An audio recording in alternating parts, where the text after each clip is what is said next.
showtime. Hey, welcome to Did You Watch Survivor Last Night? This is a podcast about reality television and friendship. My name is Jake Shadell. Each week I ask my best friend, Thomas Powell, if he did indeed watch a certain reality show. Hey, Thomas, how are you doing today, this evening? Ooh, nighttime. Good day, Jake. How are you? Okay. I'm fine. It's a special episode of this podcast because it's been taken over by Outback Steakhouse. The new tagline for this podcast is "No rules, just right," which is how we do it here at Did You Watch Survivor Last Night? I watched, I think, every single Jermaine Clement Outback Steakhouse commercial yesterday. He's on dead YouTube. to us because we found out he's a New Zealander. We don't like Kiwis in our commercials. What do you call if a New Zealander is a Kiwi? What do you call yourself? Aussies. That's not a fruit, though, is it? Look, I'm not familiar with Australian cuisine. We have all kinds of weird food down here that you can get at Outback Steakhouse. A thing that wasn't made by Americans that they just decided to throw a theme on. It's not just a bunch of weird Australian stereotypes because they watched Crocodile Dundee one time. How big are the steak knives at Outback Steakhouse? Well, they give you a regular-sized steak knife, and then when you're about to cut into the steak, they're like, "That's not a knife. This is a knife." And then the customer's like, "You handed me this. You gave me this knife. Was this only for the bit?" You're an yeah. honorary citizen of Flavorstralia now. My question is, look, I don't think I've ever been to an Outback Steakhouse, at least not within the last 15 years or so. Do they require their servers to speak in an Australian accent? Because if they don't, they have missed the target. That's actually being implemented right now. We have a very talented team of linguists that are working with all of our support staff. So, Outback Steakhouse is an American delicacy, obviously. Does Australia have an equal, like, American-style steakhouse that they have there in Australia? Our version of McDonald's is just a steakhouse. Is that not what it is in America? More or less, yeah. All right. So, my new Australian friend Tomas, did you watch Survivor Triple H last night? It's all about the game, and how you play it, all about control, and if you can take it, all about you. I can't think. I was going to try and think of some slang or something to use there, but... You dropped the accent already 3 minutes in. I'm so upset with you. This episode was fresher than a bloomin' onion. There we go. It's like the one accent I'm not terrible at. What other accents have you tried? Because I'm bad at all accents. I guess I'm Every not accent terrible. I can't. Sounds Scottish accent is is one that I've wanted to be able to do forever, but is one of the most complicated ones to actually get down. Thomas, play for me a Scottish server at an Outback Steakhouse. Well, I think it would sound a little something like this. Here we go. Oh, God damn it. Starting off great. How would you like your... God, I can't, like, it's like... It's one of those ones where I would, like, have to think beforehand what I was even going to say in order to get it even remotely close. Like, there are other ones I could do, like, you know, like you're, like, Russian or, like, Eastern European, where it's like, we serve delicious steak here. You will enjoy. Yeah, that's good. I like that. Yeah, or whatever, like... But yeah, that's the Australian one's the only one that I'm like, or like New Zealand version of it, which is basically a more chill Australian accent. So if I were at an Outback Steakhouse and you were my server, and I was like, oh, what drinks might I be offered here at this Outback Steakhouse? What would you offer me? We only serve Foster's, because it's Australian for beer. I don't drink We don't alcohol. even say beer, we say Foster's. I heard that's Australian for beer. It is illegal to say the word beer in Australia. Oh, weird. What if I, like, am sober? Like, what if I don't want any alcohol? What, do you have anything for me? No.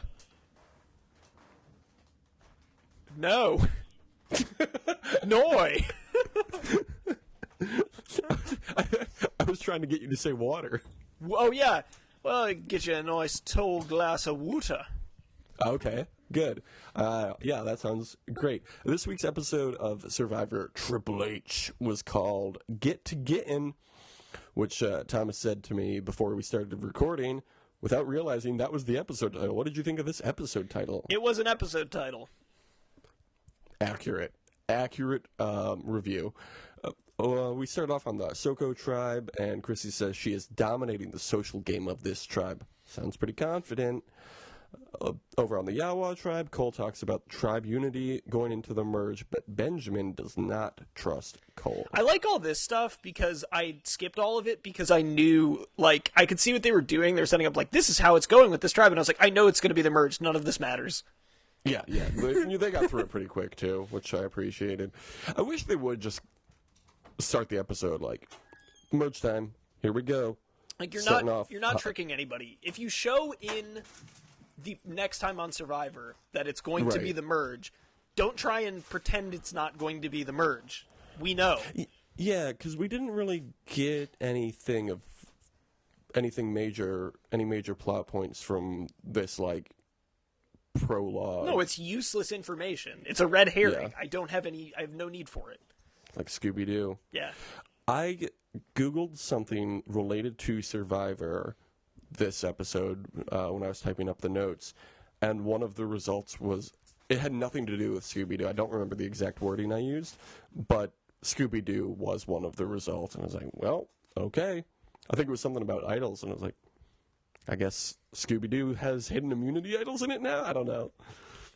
I know whenever I'm searching for stuff for Survivor, it's always tough because I look and it's all results for Scooby-Doo, and then I realize that I accidentally typed Scooby-Doo in instead of Survivor. Yeah. Like, my favorite show, Scooby-Doo. Honestly, I do love Scooby-Doo. And by then I'm already watching the WWE Scooby-Doo crossover where John Cena stops a boulder from hitting them and as his theme plays, and it's one of the best things that's ever happened. Yeah. I was dog sitting last night, and I was going through what was available on demand, and one of the first movies offered to me was Scooby-Doo at WrestleMania, and I was like, this is something I need to watch. Got it. And I didn't for some reason. Why didn't you watch it? I don't know it? why. I was doing other stuff, but I really wanted to watch that. I ended up watching, like, the last half of Ferris Bueller's Day Off, which is fine. That's not a waste of time. It's a good movie. Yeah. That's a good movie to have on in But the background. does Matthew Broderick at one point stop a boulder from hitting Cameron as his own theme music plays? As the music plays. I only saw the last half of it, so I have no idea what happened in the first half, but I have to imagine that's how the whole story started. Yeah. He stops it. That's why Ferris Bueller then, like, take a day off. leans on the boulder, and it's like, chicka chicka. Wow, Bow, bow. That's stupid. That song is great though, just because it is very perfect for. It's such a memorable song, even though it's incredibly stupid. Yeah, it's like what's the movie, The Breakfast Club, and the mean guy like throws his fist in the air. Yeah, on the it's football with field. "Don't You Forget About Me." Yeah. Yeah, it's Ferris Bueller's "Don't You Forget About Me." Yeah.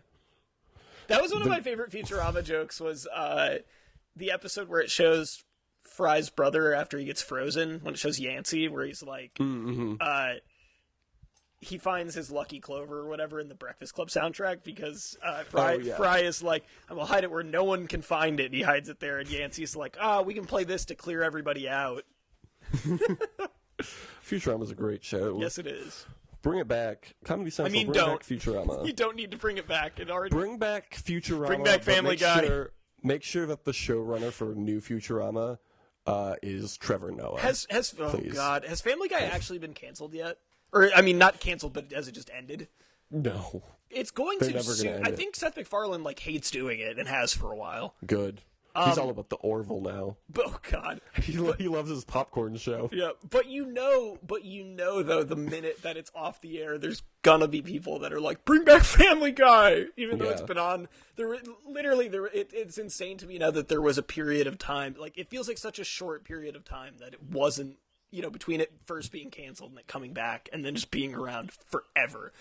Like, it was a show that the first run of it, like, probably canceled before it deserved to be canceled. So there were actually some good episodes of it. And then the only time it was allowed to run as long as it wanted was when it was fucking garbage. But, like, have you considered this? The dog and the baby can time travel now, so...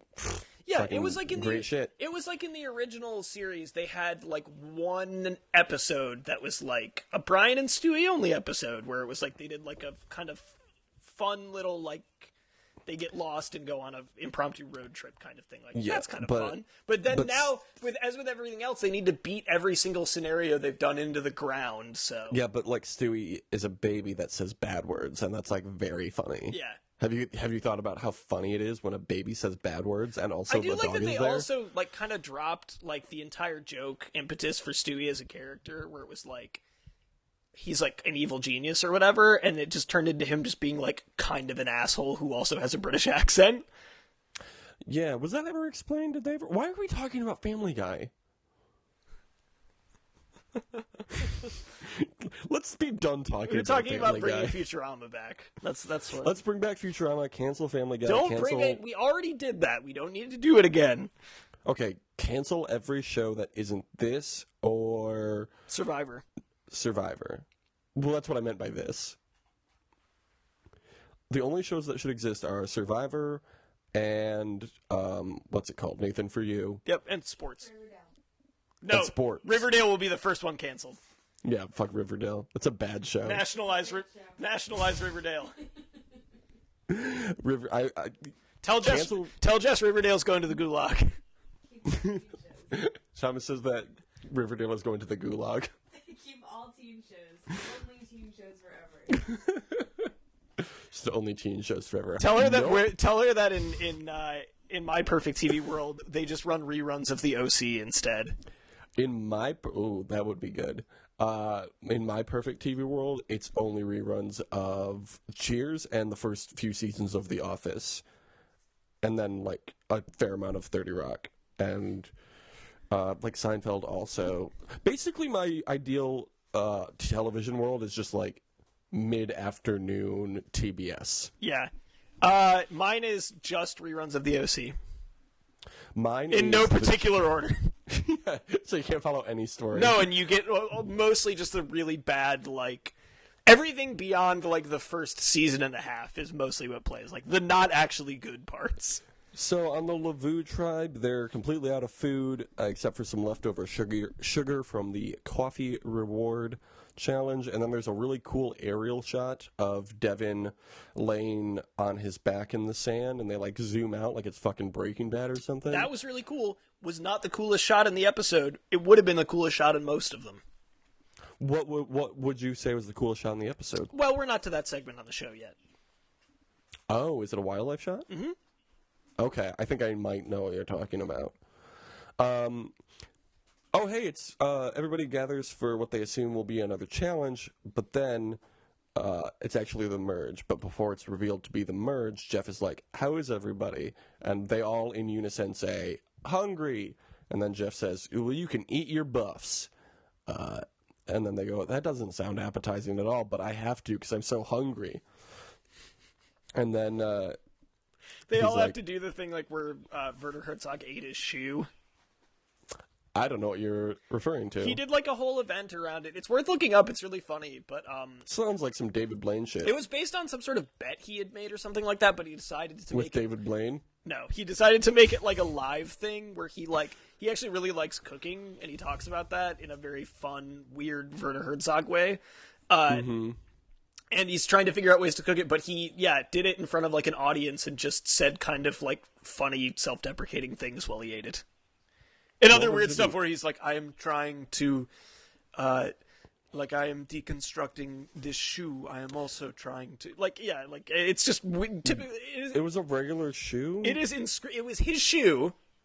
He ate it. It was like a leather shoe. Foot? Was he wearing it? No, he was not. He prepared it in the way that he saw fit and ate it. It's on YouTube. But not literally fit. Look it up. Okay, I will. It's really good. Anybody you and anybody else, you should watch Werner Herzog eat his shoe. It is very funny, and at the very least interesting and weird because it's Werner Herzog. So Jeff says everybody drop your buffs, and then everybody is expecting a feast and some sort of a twist. Just real quick, he's too old for it, but, like, imagine Survivor, but if Werner Herzog hosted Survivor. That would be great. It would be really good. It would be, like, him just, like, saying weird existential things. Yeah. Him narrating the challenges would be the best part. Say, that would be the best part of it. Yeah. What if Werner Herzog was Australian, though, and hosting Survivor? What would that sound like? A classic struggle between man and beast and water. What is happening in Werner Herzog's Survivor? As is known for I can't. This character's not in my wheelhouse. Get Paul F. Tompkins on this one. Yeah, call him up. Ooh, new hashtag Paul F. Tompkins on Did You Watch Survivor Last Night? We've got 280 characters now. We might as well. I feel like if we're going to target somebody who's big on the podcast circuit, we probably want to go for the McElroys if we're talking about Survivor. True. Because we already know they like that show. I think Juice is probably our best bet. Yeah, Griffin is probably too busy with all his shit, but I know that he is probably the biggest with all his dumb fan. Good content that he makes. Ugh, like so much. Like how many YouTube shows and podcasts do you need? From past experience, I don't think that time has ever been an impediment to him releasing more content. It seems like he is willing to take on any amount of it. He might be a wizard. He might be a time wizard. Yeah. Anyway, so they merge. Anyway, that podcast, any of his podcasts are 4-star podcasts. Ours is 5. I just want to tell everyone they're not allowed. True. You're not allowed to give any other podcast 5 stars. Well, when you sign up for an iTunes account, because you say in the review that it's your favorite podcast and that you like it better than all the other podcasts. iTunes allows 1 5-star review, and you have to save that for this podcast. iTunes is like the asshole professor that will only give an A to one person in the class. Yeah, and we're that kid that gets the A, that gets your 5 stars. So they merge, right? And then they're expecting some sort of twist, and Jeff tells them there is something different this season. This year, the feast will be catered by Outback Steakhouse. This was the dumbest thing. He was like, it's better than a feast. We brought Outback Steakhouse here. I'd be like, that's not... The only thing, it's better, Jeff, like, it's better for me because I get money for doing this. Yeah. He said, nobody asks him this question, but he does say, yes, the Steak Authority will be in charge. Yeah, that's so good. The copy that they made, like, Jeff's a pro, but even he can't disguise the weird copy that they gave him. There's like somebody... And yes, as you were all wondering... Everyone keeps asking about the Steak Authority. Is the Steak Authority going to be in charge? Well, I'm here to say young Sheldon the Steak raises his Authority hand. will be in charge. Will somebody be in charge of this feast? Yes. I'm glad Steak you Authority asked, will young be in Sheldon. charge. Who will be in charge again? The Steak Authority will be in charge. Don't make me own you any harder than I did this episode, young Sheldon. Oh my god. I can't wait to get to that. Let's stop talking about Family Guy and power through to the steaks will challenge. be grilled and roasted, just like I'm going to do to young Sheldon later in this episode. But this time it will be me and not the Steak Authority. I'm the Steak Authority.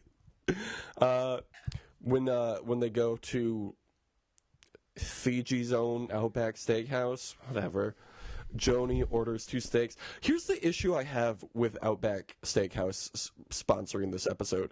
That means we have to talk about Outback Steakhouse. We have to. And they're not paying I don't us. want to fucking buzz market their dumb chain restaurant. Yeah. The only reason Don't go to Outback. It's not less expensive than a steakhouse that you would go to that you could just go to, and that steakhouse is probably better. It is Australian. Did you consider that? And also, Jermaine Clement was in their commercials like 10 years ago. So we originally wanted to call it the Anarchists Steakhouse because there's no rules. Just right. So Joni orders 2 steaks because he's so crazy. He's like, whoa, would you make me 2 steaks? It'd be funny if they were like, no, you can only have 1 steak. How many people are left? 13? We made 13 steaks. We brought exactly 13 steaks. We brought 13 steaks, 13 potatoes to bake, and 13 pieces of broccoli. You don't try to share. What do you think? What do you think? This is like a fully. What, you think Outback Steakhouse has more than 13 steaks? How do you think they make any money? Who's in charge here? Who's in charge? The Steak Authority is in charge. Okay, Joe? Okay? We're going to put you,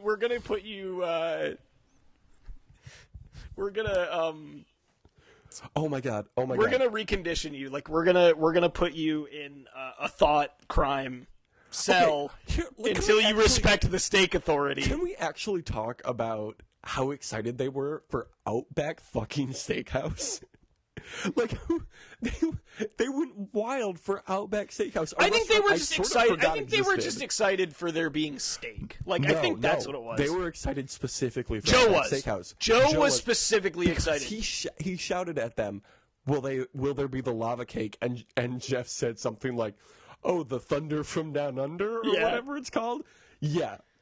The thunder from down under. Yeah, he had to say the whole thing. He wasn't allowed to just say there will be lava cakes, because it's not just a lava cake. It is a fucking dumb themed lava cake that Outback Steakhouse has. You know who offers lava cake? Pizza Hut. Hell AKA the tools to make a shelter. A lava cake is a lava cake but just shelter for some chocolate. It's true. Just like how a volcano is shelter for lava. But beyond, like, just being excited, the only other person that really said anything or reacted in particular was Ben to there being ribeye, which it's like bone-in ribeye. He's just like, I'm excited because I'm going to get some bone-in ribeye. Yeah. I was grossed out by Joe's enthusiasm for I was too. I was like, you fucking Mark. Yeah. Come on. While they're at the feast, Chrissy says at one point, "I'm glad I spent this much time away from Joe," which I know last week I was like, I'm not on Chrissy's side anymore. In this scene, I was very much on Chrissy's side. That's great.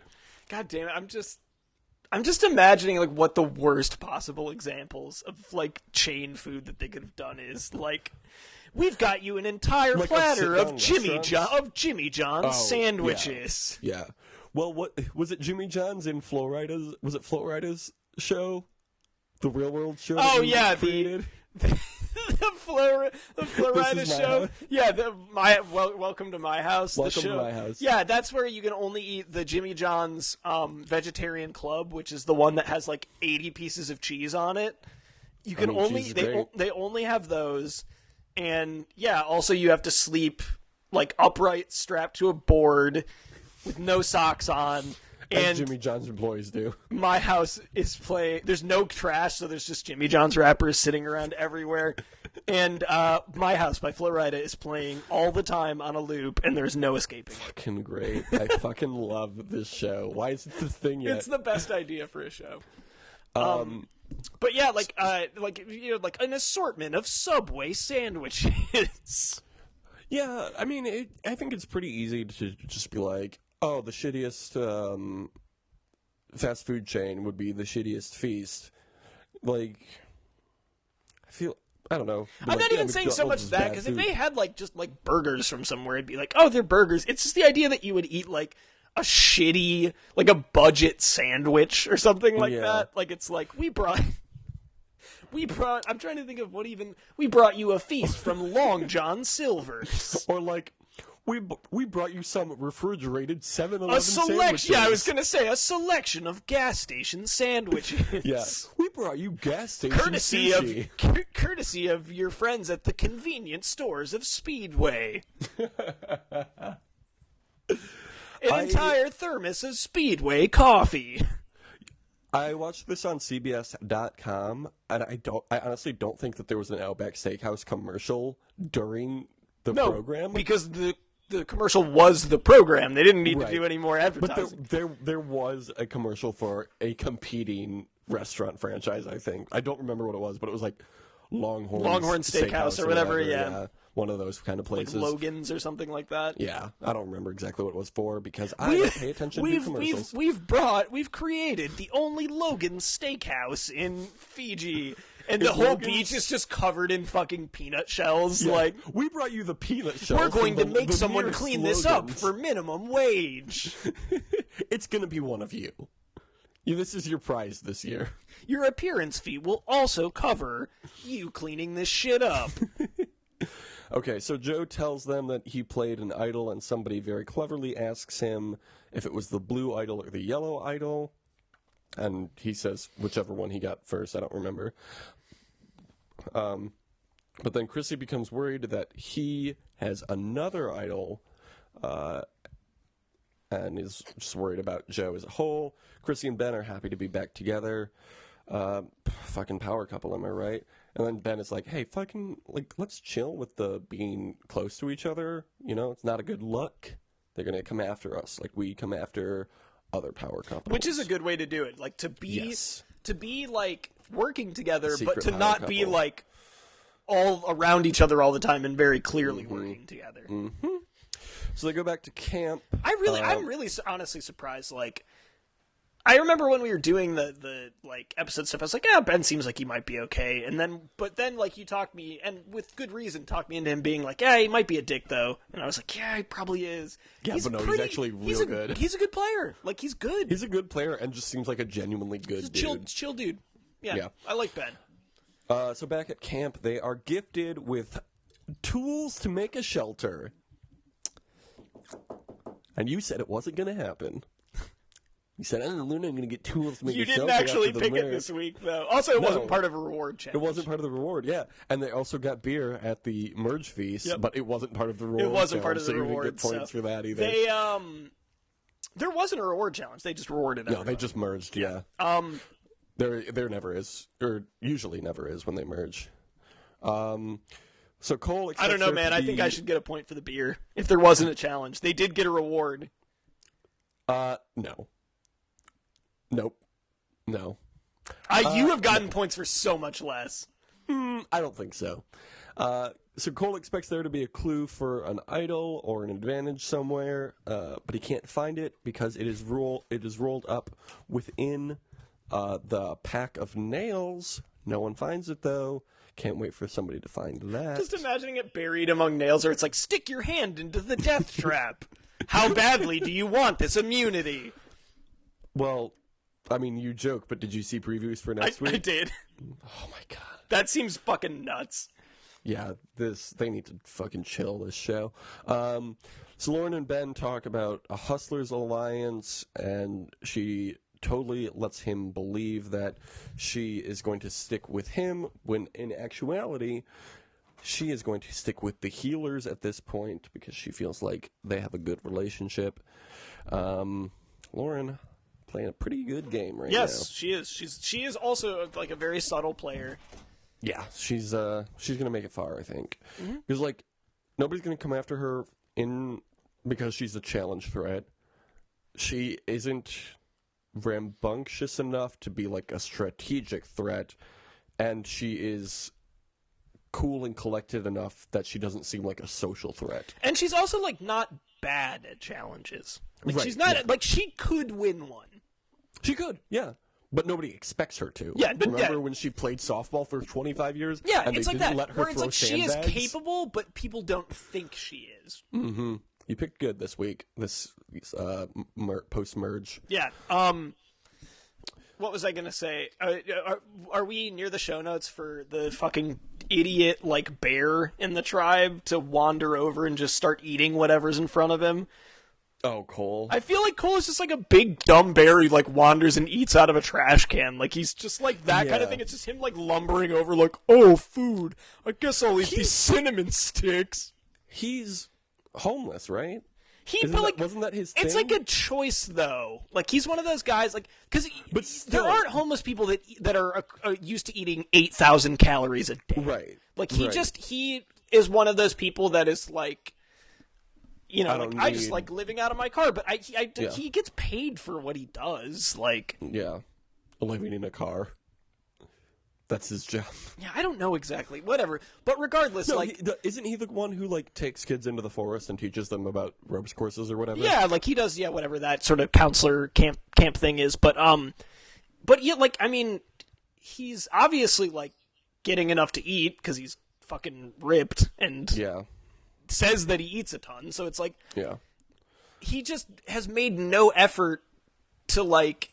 It was like before when he was eating stuff and people were like, well, he should have like he complains about being hungry. Like, why didn't he, like, it's our problem that he didn't prepare for this at all. Yeah. Well, because he's a stupid person. Yeah, that's the thing why. is, he's just like, he can't even consider that, like, that people will, like, not like him for this. You know what? Whenever we, like, go in on somebody like this, I always think back to the one time that Adam listened to this show and then won the show after you shit all over him on the first episode. He handled it gracefully. He did. And I appreciate that. And it was unfair of me to say what I said because I ended up liking him. But he was good. that's the thing is, like, I don't think, like, Cole's probably really nice. He seems sure like he he is. seems like a nice person. It's just in this context, it's like, dude, what are you doing? Yeah. I'm sure if he comes back, his six-pack will be less prominent, and he won't be digging into the 3 grains of sugar that are left, or Or he'll just look, like, leaner. Like, that's the thing. Yeah. Like, he's cut, but he's, like, a little, you know, you build that kind of muscle by, like, also eating. Yeah. Like, getting 8,000 calories a day. Getting a certain amount of protein. But, yeah, like, it's one of those things where I'm like, yeah, whatever, you made it this far. You know, he was obviously doing well in that challenge for a while. Like, I think that he has things that would make him good at Survivor. It's just that the flaws that he has are so fatal that the when you see them, it's like, he's got to go. Like, he can't be here anymore. Yeah. So Devin, Ben, and Chrissy target Joni and Cole, and then with the larger group, Ben then brings up Cole's name to be the next person out, and pretty much everybody agrees. But then Mike sneaks off and tells Cole that his name is on the chopping block. And then we get to this very cool immunity challenge. Yeah, this was neat. In this challenge, each person stands on a beam while holding a circle within which they have to keep a ball spinning until it falls out. Young Sheldon falls immediately, and then... It was like Santino. It was like the record for the shortest Royal Rumble elimination is Santino Varela in like 2 seconds, where he just gets dumped over the minute he gets in the ring and is like, "Wait, I wasn't ready." Like, this was that where it was just like, "Oh fuck, oh no." And then Jeff Probst asks, or like beats him up and takes his lunch money. Fucking nerd. You'll never be Cochran. You disgust me. You're not worthy of being on the same show that Joe was. He wanted it so bad. Get this incel dork away from me. I like Chads only. My name is Chad, and everybody else's name is Chad, I'm except for this Chad incel Probst. Slowly but surely, everybody falls, except for Ashley and Desi. Jeff points out that Ryan fell after 2 seconds. Yep. And asks how much longer Ashley and Desi have been up there, and Chrissy does the math real quick and tells him that they have been up there 900 times longer, and then over 1,100 times God, he longer. keeps fucking twisting that knife, too. Yeah. Like, he's like, they've now been there 100,000 times longer. Hey, fucking nerd. Hey, why'd you drop that ball? Why do you literally drop that ball, you fucking idiot? And then he also, like... Ryan made it worse because he was like... Jeff was like, you put that on a resume. Like, that's a resume builder. And he was like, yeah, I will. It's like, he didn't mean you. He meant, what would you be putting on there? Like, shortest time in challenge ever. He meant, like, Desi could have been like, did this, 15,000 times more. Imagine his resume for his writing job on The Fosters or whatever show CBS has now. And it's like, oh, what accomplishments do you have? I'm 900 times worse than somebody else at a very specific challenge. It's like what weird brag, it's like dude. the teen movie thing where, like, like in the first Sam Raimi Spider-Man, where like Peter Parker thinks Mary Jane's waving at him, so he waves back, but it turns out her friends are behind him, and he's like, oh no, Oh boy, like that's what it was. I can't wait for like more Ryan Spider-Man. was like 2 seconds away from pig's blood getting dumped on him. Did I don't remember that happening in Spider-Man. Yeah. No, you didn't watch the director's cut. Oh, fair. I didn't. I think I told you about the Spider-Man cross-universe idea I had, right? Yes, you did. Yeah. Okay, good. That's so by the way. Also, I'm glad that they didn't include it in the original cut because it was a little bit. It was a precursor of sort of the new reactionary movements, but it was actually Spider-Man bathing in pig's blood to own the libs. So because they wanted like trans people to be able to use the bathrooms that they wanted to use or something, and he was like, "Oh, triggered." SJWs, am I right? He wrote "Facts don't care about your feelings" in blood on the tub, and was like, "It's an art installation, free speech." Did you ever hear that story about that woman who was like anarchist and like super liberal and everything, and she owned a dog? And then every night when she would fall asleep, the dog would like lick her hand as it fell off the side of the bed. And then she was like really spooked because she heard a dripping she lived alone. She heard a dripping in the bathroom, and she like went in and was like, "What is that?" And it was nothing. So she went back and laid in bed again.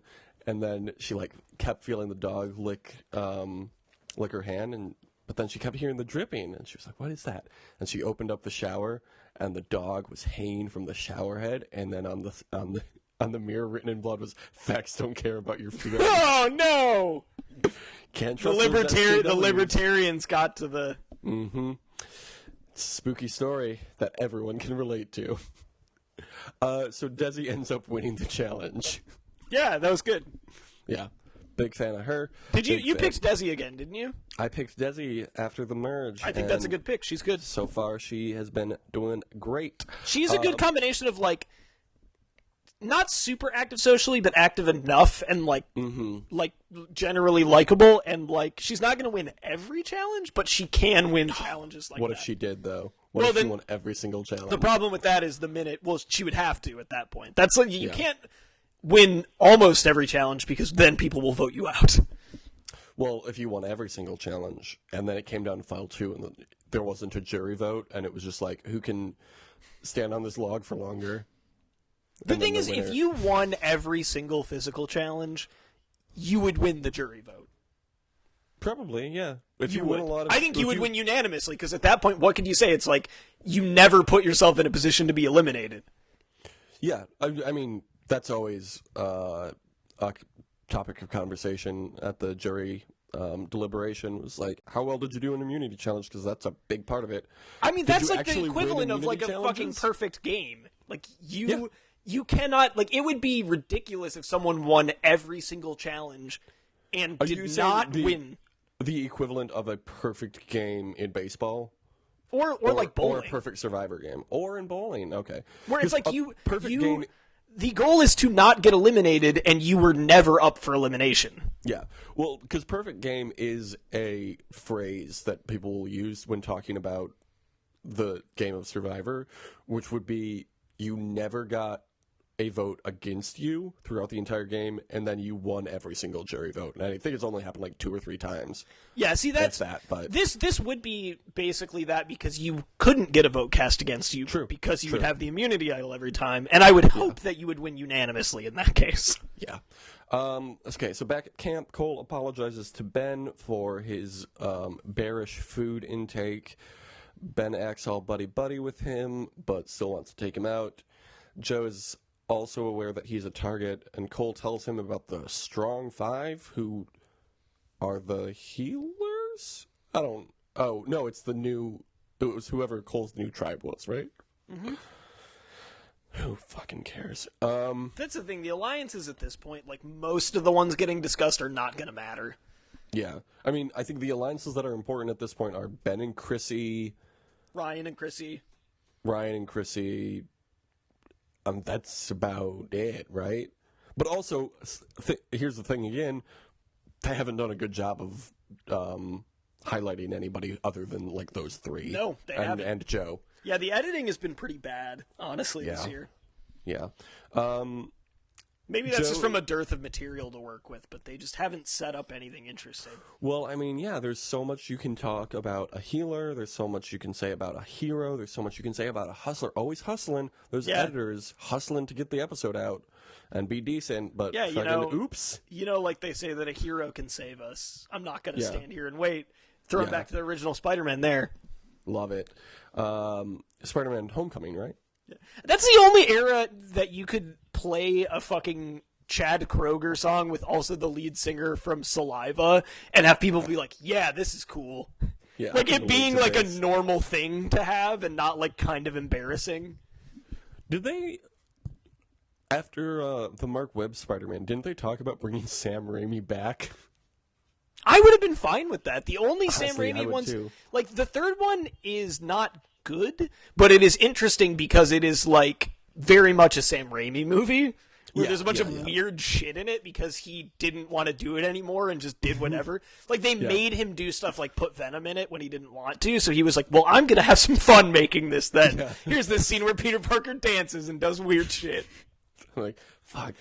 I mean, I have to ask you, though, how good is Spider-Man 3? So good.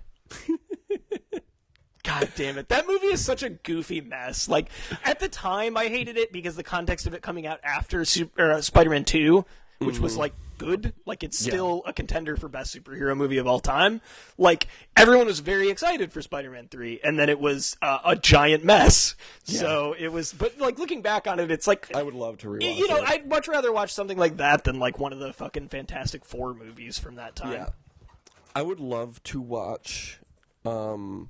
I would love to watch a marathon of the, 6 modern Spider-Man movies there are now. Oh, God, no, but then you have to watch The Amazing Spider-Man and Amazing Spider-Man 2. Yeah, those are... You can nap through those. Yeah, that's when you take a break. Especially 2. You watch some of the first one, and it's kind of dumb, but it's not terrible. The second one is fucking god-awful. I don't know if I even saw the second one. Here's the plan. Watch Spider-Man 2, watch Spider-Man 3... Order some food and, like, look on a lot of menus on the internet before you decide. And that takes up, like, the first half of that movie. Click order, and you wait around for that and kind of pace through the kitchen as you're waiting. And it's, like, on in the background. And then you talk to the delivery guy as the second movie is starting. And then when you finally get back up and are done with the food, the second movie is basically over. And then you're excited for Spider-Man Homecoming because it's good. Yeah. But here's a hot take for you. I would rather watch Spider-Man 3 than watch The Dark Knight Rises. Oh, absolutely. Yeah. Dark Knight Rises sucks. Yep. It sucks, but in a way that is like, it's like really serious and like... It's just boring. Grating in that regard. Yeah. Whereas like Spider-Man 3 is like a big, dumb, goofy thing. Yeah. And it's like, I'll watch the shit out of that. And it's not like 2 hours and 45 minutes long. Yeah. What if the Joker this time was, like, big and you couldn't understand a word he was saying? See, I like Bane. That's the thing about that is I actually really like Bane. It's just that everything else is so fucking stupid around it. Yeah. Yeah. Well, now we've got Batfleck and the Wonder Woman That's good. team. What? I said that's good. The fucking problematic squad. Yeah. They're called the Suicide Squad. Oh, yeah. God, okay, so I went to see Thor yesterday, and we're recording very late at night. We're probably never going to finish this episode. I cannot tell you how bad that Justice League movie looks. It looks fucking awful. It's like, how can you get the tone wrong in a preview? Well, the thing is, I think it's going to be a mess because, like, Zack Snyder... He's bad at making movies. Well, he's bad at making movies, and I think he wanted to make it a little punchier. So they had punchier. Joss Whedon was like a consulting writer on it. So you've got that kind of like glib, like quippy stuff going on. Toy Story. And then Zack Snyder had to leave during like the editing process because of a family emergency, and so Joss Whedon saw out the rest of it. And oh my god. It's just like a big mess, and like it wasn't going to be good to begin with because Zack Snyder was making it. And at this point wasn't going to be good because Joss Whedon was involved in it. Because Joss Whedon's brand of thing has been past its shelf life for a long time. And even though, like, I liked the first Avengers okay, the second one wasn't very good, but, like, it at least fits the people there a little bit better. Because you have, like, the Tony Stark character, and then you have, like, the foil of, like, you know, Steve Rogers. Speaking of Avengers, there was a preview also for Black Panther, which looks it looks good as fuck. It seems like they know what they're... It's like Thor... You know, it's like the new Thor or the Guardians movies where it's like they have like a thing that they're going for and they like have a specific reason to make it and have like an actual vision beyond like we have to make this because it's a Marvel movie. Yeah. Whereas, like, the movie, like, the first 2 Thor movies, it was like, I guess we're making a Thor movie. Yeah. I read in the internet that they originally were worried about casting Chris Evans to be Captain America because people would think of him as the Human Torch. They wouldn't be able to separate such a that. non-issue. Like, nobody gave a fuck about those movies. Yeah. So it almost went to John Krasinski because, you know, he doesn't have a signature character that people That's often think about it's like, him. the guy that people still call Jim. Yeah. Which would have also been decent casting. I think Chris Evans is better casting, but that would have been decent casting. Yeah, no, I think Chris Evans was the perfect person to cast. No, for that he's an role. excellent choice. He's good. Yeah. So anyway, Joe tells Cole that Ben will flip on their alliance. Elsewhere, Mike targets Chrissy because she is smart and good at this game, and she knows how to multiply real quick. That was honestly a reason they wanted to take her out, because she multiplied 2 seconds by 30 minutes or whatever in the challenge. She's like a virus. You got to stop her from multiplying. So Ben tells Lauren that their best bet is to take out another healer. The initial heroes and hustlers, again, terrible theme this year. The initial heroes and hustlers band together to take out either Joe, Cole, or Jess because they will not see the Jess vote coming. All right. You ready to talk about these wildlife shots? Oh, God, you know who they should have cast as Captain America? Who? I'm just thinking about it. Like, John Krasinski isn't a bad backup choice, but, like, you want to get somebody who's, like, a real, like, everyman. You want to get somebody, like, a real salt, like, a real blue-collar lunch pail kind of guy. Has acting experience. I think that would have been really good casting. I'm gonna real-life murder you. Look, a podcast is not a democracy. When you start recording a podcast, you agree to follow the rules. Okay, so first wildlife shot was a really cool crab. There was some sort of seabird. There was a heron. There were some other birds. There was a praying mantis. And here's what I thought earlier when you were like, coolest shot in the episode. Was it that baby turtle cracking out of the shell? No, that one was really good too. I'm talking about the whale one they did, the transition shot where it flopped out of the water, and then they cut to the underwater shot of it, and then it kind of like transitioned into it like wiped basically into or faded into some scene that they were at. Like, that was really cool. The close-up shot of the whale was real neat. Yeah, I would love to be that camera person. I gotta say, I love how much they're using this B-roll of whales this season. It's great. I love it. Whales are so much. fucking cool. I cannot imagine seeing whales and being like, I hate them. Are people like that? Maybe. I mean, yeah. It's just one of those ones where, like, maybe they are, but again, I can't really conceive of someone hating whales. They're just cool. They're not even like secretly assholes like dolphins. Yeah. No, like, they're just like good people. Yeah, like I remember when you were talking about good people. When you were talking about the whales or whatever for our segment, you were like, they're really nice, and sometimes they do nice things for other animals. Yeah, I love an animal that helps out other animals. Yeah, they're like elephants, in that elephants are like just kind of sweet animals that are nice. Yeah. Yeah. Did you ever see that picture of the elephant that it was like they had been at the zoo for a while, and so they brought it around to look at all of the other ones, and it was just a photo of it just like smiling, basically like yay, and seeing the other ones and being like, ooh, friends. I also love the video of the elephant like picking up the trash that's in its enclosure or whatever. Do you know? And putting it in the trash can. And putting it in the trash can. Yeah, that's really good too. No, elephants are cool as hell. Yeah, elephants are up there with whales and octopi as my favorite animals. Ooh, those are 3 good choices. Mine are land animal, buffalo, and or bison. Oh, they're so cool. Cool as fuck. Good animal. And, sea animal would have to be a turtle, which is the one that I started researching and did not finish for this week. But this week's baby turtles are also extremely good. Turtles and tortoises are fucking great. They're just, everything about them is good. Full stop. Yeah, they're cool, they're cute, and they're nice. Yeah. Just like my favorite type of people. Green sea turtles will live up to 80 years in the wild, maybe even more if they're lucky. Talking about nice animals, they will bite off the tips of the blades of seagrass that they swim through, which keeps the seagrass healthy. Isn't that great? That's nice. It is illegal to hunt or harm them because they are endangered, which is sad. In case you were wondering how to feel about that. Yeah, that's sad. one of those ones where, like, the idea of, like, turtle soup is very upsetting to me. Yeah. That people would do that to turtles, because, like, you know, to a certain extent, you know, the idea of eating animals, I just have to kind of push it away. But, like, at the very least with seafood, like, fish are incredibly fucking dumb. Like, they're basically, like, just driven on instinct. Yeah.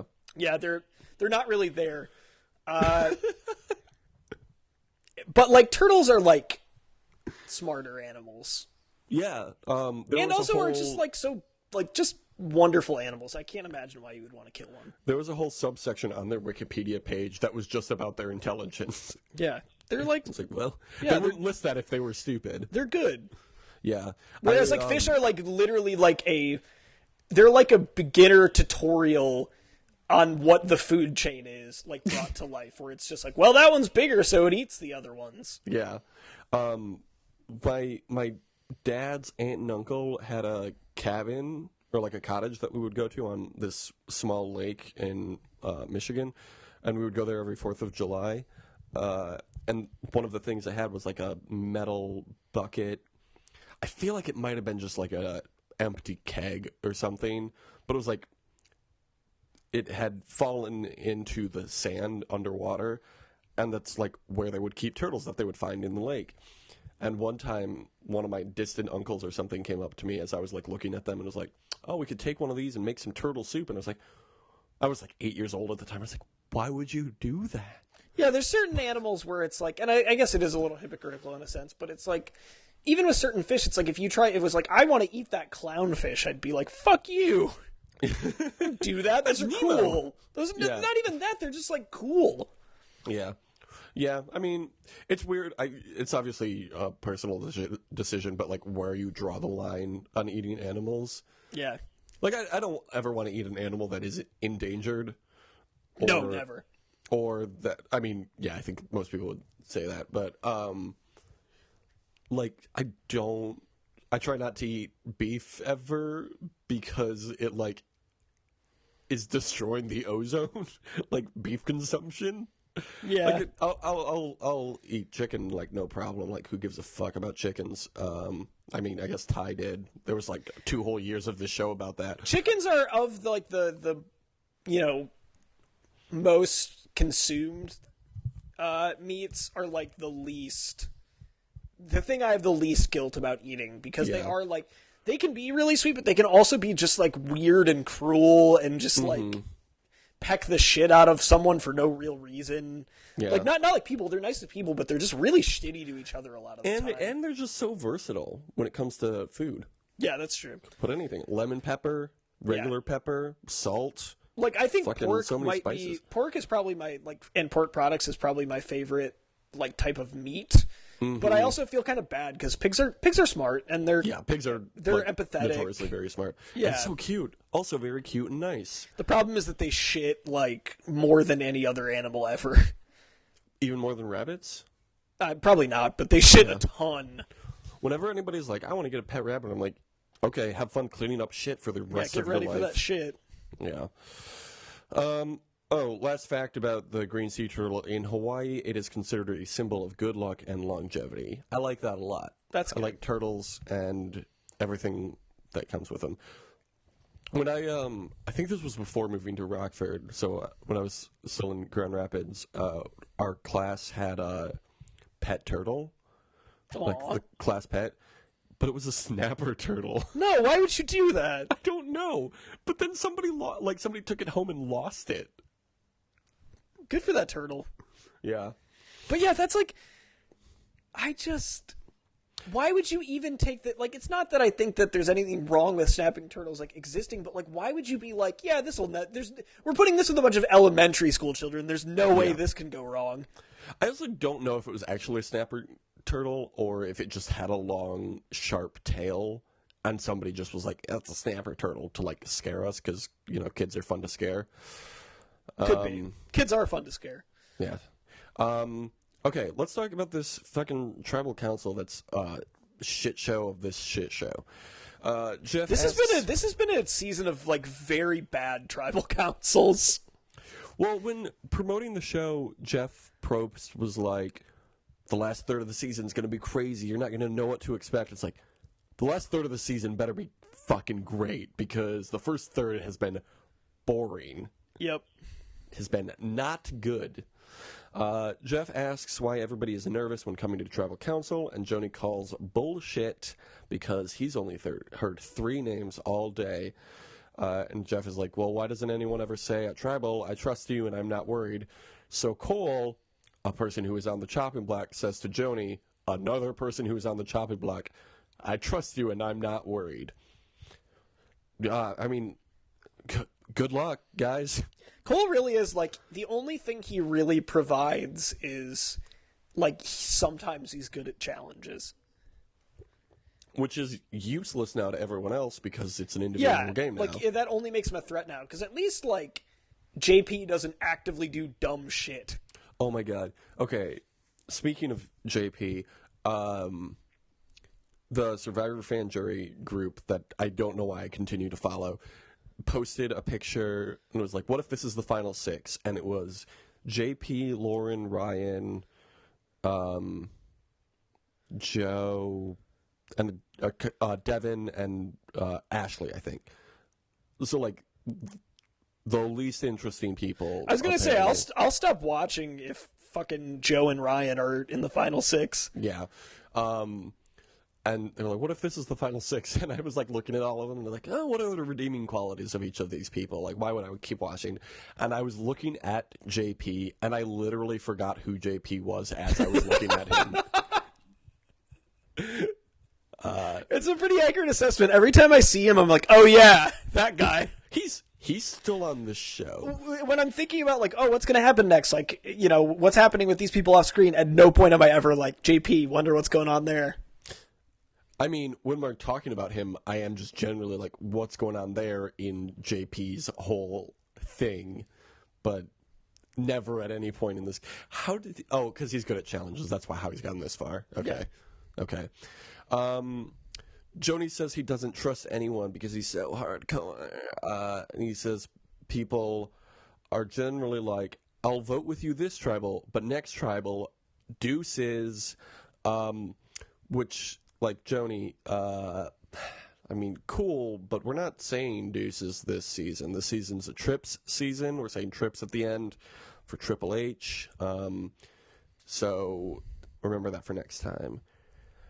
And then Mike brings up Joni playing the idol at the previous tribal and then impersonates him by saying deuces in the same way, which, like, again, we're not saying that this season. I don't understand why they thought that was okay. They should know. They should know that the season's called Triple H and that we're not saying deuces this season. And then Joni gets excited that people are talking about him playing an idol, so he decides to pull out his new idol and put it around his neck. It's so dumb. He's a really good strategic player, though. Did you know that he's very good at strategy? Like, Joe will put a hidden immunity idol around his neck before voting because of strategy? Is it strategy? Is that a good strategy? The thing is, like, if he was doing other stuff based around this, it wouldn't necessarily be a bad play. Like, it's maybe a little too bold a play for this early on, but you're also potentially affecting how people vote. It's just that he makes it very dumb, even dumber than it probably is on its face with what he does after. Okay, here's like the best time that somebody has used a hidden immunity idol to, like, show off how big their balls are. this happened a season before we started doing this show, but it was Malcolm. I think it was Fans versus Favorites. Malcolm was back, and then he had aligned himself with two guys on the bottom after the merge. One of the guys had won immunity in the challenge, and then Malcolm had two idols. And it was like, obviously, those three were the target of everybody else. And Malcolm gave this whole speech and was like, look, I've got this idol. I'm playing it for myself. You can't send me home tonight. And then he gave the other idol to his other cohort who didn't have the immunity idol. And was like, and he's in this one. You're not sending us home tonight. And then they played them, and none of those people went home. That's a good way to play that game. Or make that play, I should say. What Joe did was fucking stupid. He's a bad player. The thing is, I could see him, like, I'm not necessarily saying it's a good play, but there's at least a reason for it, which is immediately, like, with what happens next, is obviously not at all what you're going for. But, like, if you want to maybe not use it immediately, you're still going to put a target on your back, but you throw it out there like, I might use it right now. Yeah. And people, if they were going to vote for you, have to think about whether they're willing to risk that vote being invalidated. Right. So at least there's some strategic thought to that, except there isn't, because then he does the really dumb thing and immediately plays it. Yeah, so before voting... When no one voted for him! Yeah, before voting, Jess says it could be my first and last tribal. Also, Jessica's thing is that she's a psychic person. After voting, Joni plays his idol for himself, and then Jeff reads the votes. Chrissy, Jess, Chrissy, Jess, Chrissy, Jess, Chrissy, Jess, Jess, Jess, Jess. I think that was all of them. Yeah, no votes for... Even if everyone, even if somebody was going to vote for him, they didn't vote. Like, if anyone was going to vote for him, they didn't vote for him because they knew he had an idol and they didn't want to waste a vote. Mm-hmm. Which he could have kept the idol for another week in that case. And instead he just played it. So every single thing that he did was stupid because now everyone knows he doesn't have an idol. It's really unlikely he's going to get a third one. Yeah. All right. You want to talk about... God, that's just mind-numbingly stupid. Yeah, he's a bad player. We want to discuss the points we won this week? Yes. Okay. Wow, you sound very excited about it. Sorry, it's getting late, so I'm trying to keep it down. You won 1 point this week. So you're up at 24. Lauren survived. Still around. I also got 1 point this week for Desi surviving. So it's 1924. Coolio. It's actually 2017. Oh my god. I need a new calendar. Okay, who do you think's gonna win the... Sorry, excuse me. Who do you think's gonna win next immunity? Are we doing... are we still doing a reward? Because they're probably still doing a reward. Yeah, do you want to do reward first? We always do, so... Oh, do we? Yeah. Well, sure. Okay, reward. Who's going to win the reward? reward? It makes sense, too, because with the order of the show, that's the first challenge that they do. Yeah, but the order of my notes, immunity is listed first. Well, so... that's not what we normally do. Well, okay. Who's going to win the reward? I'm going to say that JP wins reward. Who? Just playing. That's what JP stands for. That's good. I'm gonna say young Sheldon. I'm stealing a joke from another podcast by saying this, but it's just penis because that's all these hoes get. Okay. What do you think? Sorry. What do you think is gonna be at the reward? Tools to build a shelter, baby. No, I'll go with burgers. They haven't had burgers yet. Will the Burger Authority be in charge of these burgers? And that's right. The Burger Authority is in charge of the burger. Yeah, it's like, these are Red Robin burgers. Yum. I'm loving it. Reward. What will be the reward? And in true Burger King fashion, you can have it your way. This challenge is flame broiled. We brought our own flame broilers to heat things up. I'll go with beer this week. We're switching it. You said beer last week. I said burgers this week. What's the other way around? Immunity. Let's get to immunity. Who's going to win it? The immunity challenge. I think that Cole is going to win, and I'm going to be annoyed. I'm going to go with Lauren. Sure. Yeah. I feel like this is the Cole one for me works especially right now because, like, if he wins, I will at least be less mad, and if he doesn't win, I will not be mad. Okay, next person out. I'm gonna say Joe. Me too. I have no reason to believe they wouldn't vote him out at this point. Honestly. Okay, do you want to hear the challenge chunk for this week? Who won? Well, here's the thing. The final ended.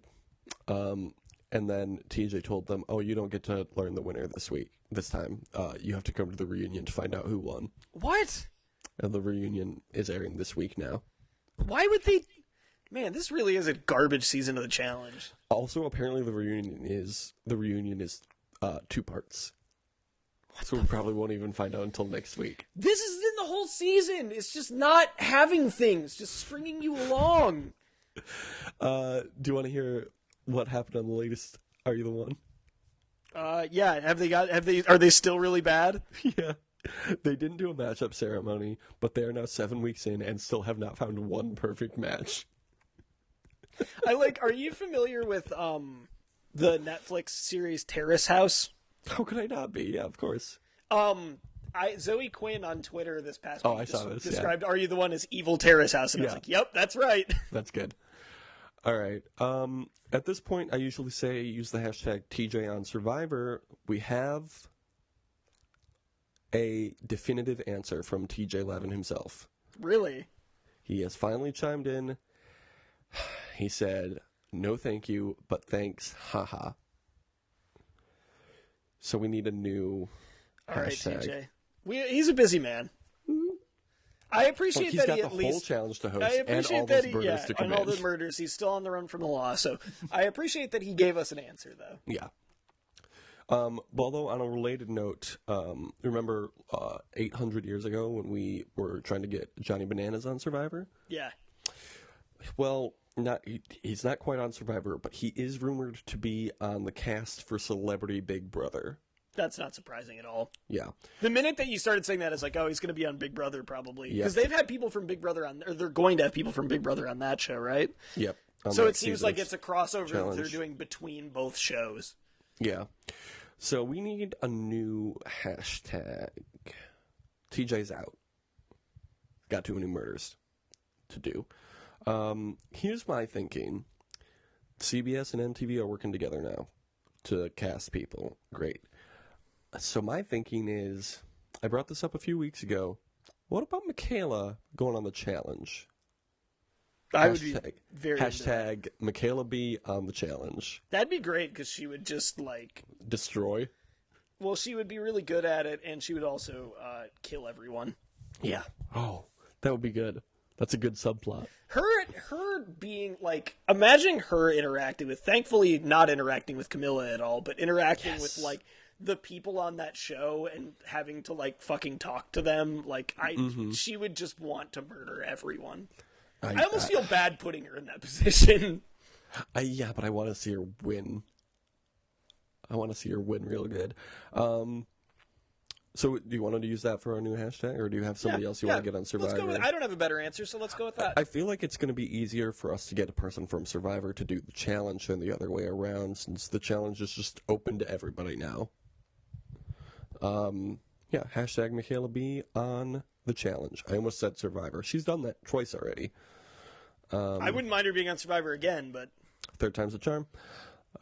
Season that needs to exist. You can follow us on Twitter, DYWSLN, or me personally at Jake Scheidel is my name. You know what would be a cool title for that season? Survivor, The Magic Number. But because 3 is a magic number.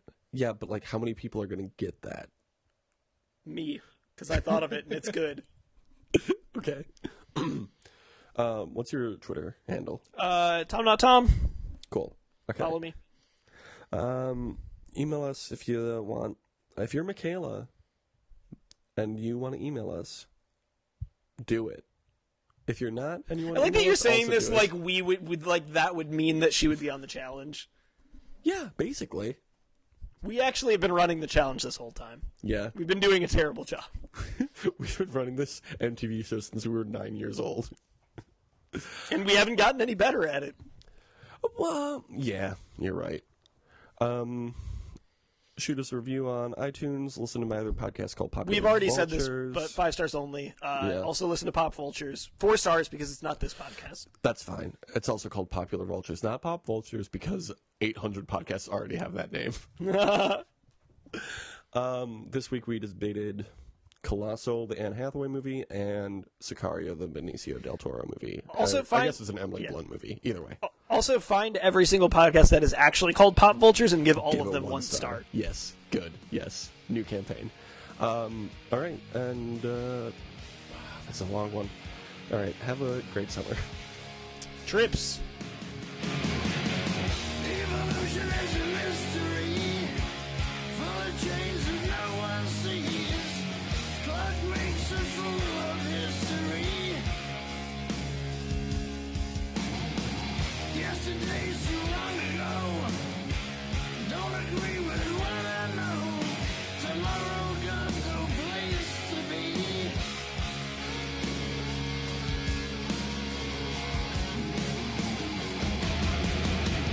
I see the line in the sand. Time to find out who I am. Looking back to see where I stand. Evolution. Evolution.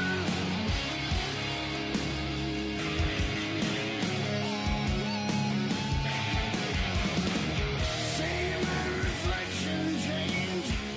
Nothing ever stays the same. But you know the name's the game. We all know what it means. Nothing's ever what it seems. Unforgiven, unforeseen.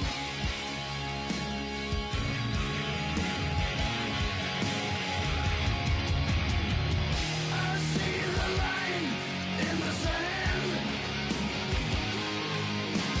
Time to find out who I am. Who is one of the cats being naughty? Oh, yeah, probably. Fucking, they're all the worst. Is it Roswell? Is Roswell being a bad boy? Yeah, he's awful. He's the worst. He's so cute, though. He is very cute, so he can do whatever he wants.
Pistons are 10-3. Hey!